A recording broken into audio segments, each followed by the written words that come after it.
Assalamualaikum warahmatullahi wabarakatuh. Bismillahirrahmanirrahim. Kita mulai pembelajaran irigasi kita untuk kelas 12 SMP. Lanjutan dari semester sebelumnya, ini data topografi. Maka kita lanjut pengukuran sungai dan lokasi bendung.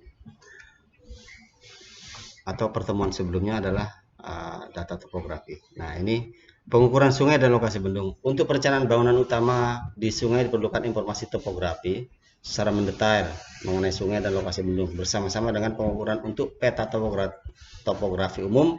Harus diukur pula beberapa titik di sungai, ya. Hasil-hasilnya akan digunakan dalam perencanaan pendahuluan jaringan irigasi.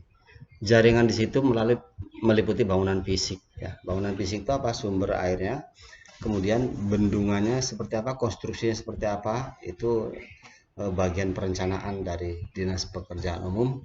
Untuk sumber air dan sumber daya mineral, itu Dinas Pekerjaan Umum, ya, sumber daya air.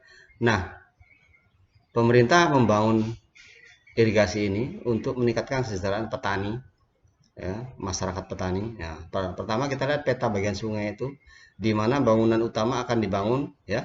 Skala peta ini adalah 1:2000 atau lebih besar, yang meliputi 1 km ke hulu dan 1 km ke hilir, atas arah ke atas dan ke bawah, ke hulu dan ke hilir, ya.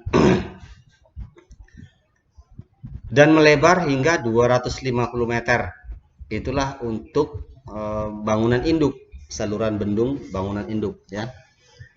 Nah, peta itu harus dilengkapi dengan garis-garis kontur pada interval 1 meter, kecuali di dasar sungai, di mana diperlukan garis-garis kontur pada interval 0,50, ya, intervalnya 0,50.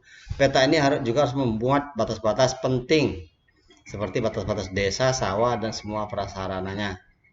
Nah, potongan memanjang sungai dengan potongan melintang setiap 50 meter panjang potongan memanjang serta skala horizontalnya harus dibuat sama dengan untuk peta sungai. Di atas skala vertikalnya 1:200 atau 1:500, bergantung pada kecuraman medan area lokasinya, ya. Potongan melintangnya 1:200 horizontal dan 1:200 vertikal. Panjang potongan melintang adalah 50 meter ke masing-masing sungai. Elevasinya diukur pada jarak maksimum 25 meter dengan beda tinggi 0,25 meter, mana saja yang bisa dicapai lebih cepat, ya. Kemudian pengukuran detail lokasi bendung yang sebenarnya dilakukan, yang menghasilkan peta 1:200 atau 1:500 untuk area seluas kurang lebih 50 hektar. 1000 dikali 500 meter persegi, ya, 1000 meter dikali 500 meter pangkat 2. Peta ini akan menunjukkan lokasi seluruh bagian bangunan utama termasuk lokasi kantong pasir dan tanggul penutup. Peta ini dibuat dilengkapi dengan titik rinci, ketinggian, dan garis-garis kontur setiap 0,2 meter. Nah, pengukuran trase saluran, ya. Pengukuran trase saluran biasanya mencakup jaringan irigasi maupun drainasenya. Nanti seperti apa bentuknya. Nah, pengukuran strip akan sebanyak mungkin mengikuti trase saluran, ya. Pengukuran trase saluran meliputi pembuatan pertama peta trase skalanya 1:2000, kemudian intervalnya 0,5 daerah datarnya untuk daerah datar dan 1 untuk daerah yang berbukit. Profilnya memanjang, ya, skala horizontal 1:2000 dengan skala vertikal 1:200 atau 1:100 untuk saluran-saluran kecil, dengan intervalnya 50 meter ruas-ruas lurus dan 25 meter untuk tikungan, ya. Di sini ada tugas, ya, yang ingin Bapak sampaikan. Perancangan sistem irigasi permukaan. Tugas ini bisa dilakukan secara individu maupun kelompok. Pahami materi kegiatan belajar 7, ya.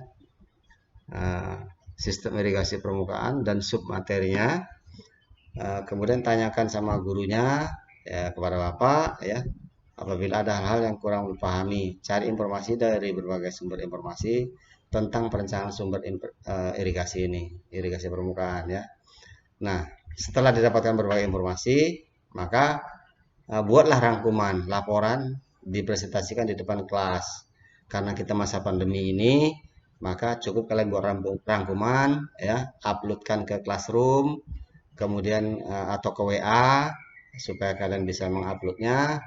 Kemudian nanti Bapak japri aja, nggak usah di grup, Bapak akan baca hasilnya ya.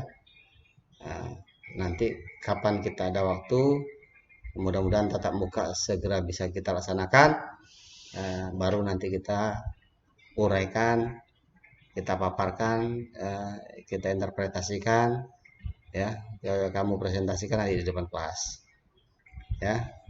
Nah, perancangan sistem irigasi ini pendahuluannya ini yang diperlukan datanya satu hidrologi, topografi dan geologi tekniknya yang sebelumnya sudah Bapak ajarkan. Nah, tujuan praktik ini ya agar peserta didik atau kalian para siswa mampu menganalisis perancangan sistem irigasi permasalahan di lapangan. Seperti apa bentuknya? Oh, kami kayak mana Pak? Nggak ada daerah sini. Ya, kita lihat melalui Google bisa ya. Jaringan irigasi yang ada di mana? Contohnya di Kabupaten Mandailing Natal sendiri itu ada ya di Panyabungan sana, di Bendungan sana ya, bendungan irigasi yang di Aik Godang, maka itu bisa kalian jadikan contoh ya.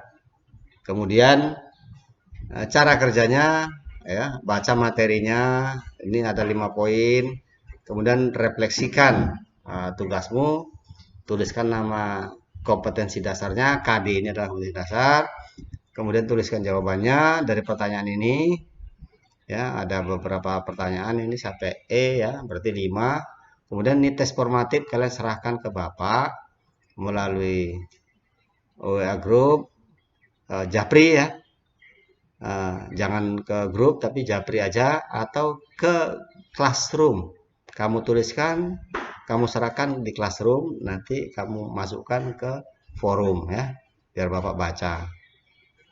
Kemudian ini pertanyaannya ada ini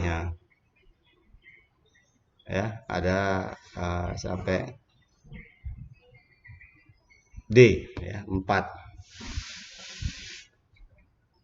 Ini Bapak kasih sedikit. Nah, yang A dan B ini kedalaman air, ini ada kunci jawabannya ya.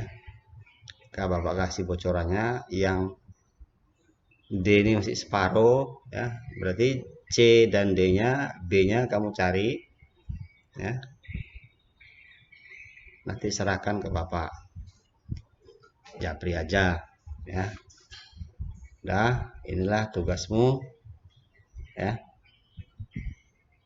Ya, jangan lupa berdoa kepada Allah Subhanahu wa taala, Tuhan yang Maha Kuasa. Semoga engkau bisa menjawabnya. Kalau setelah diserahkan, sebelum memulai tugas baca bismillah, setelah selesai tugas baca hamdalah ya. Mudah-mudahan Allah Subhanahu wa taala memberikan ridhonya kepada kita semua.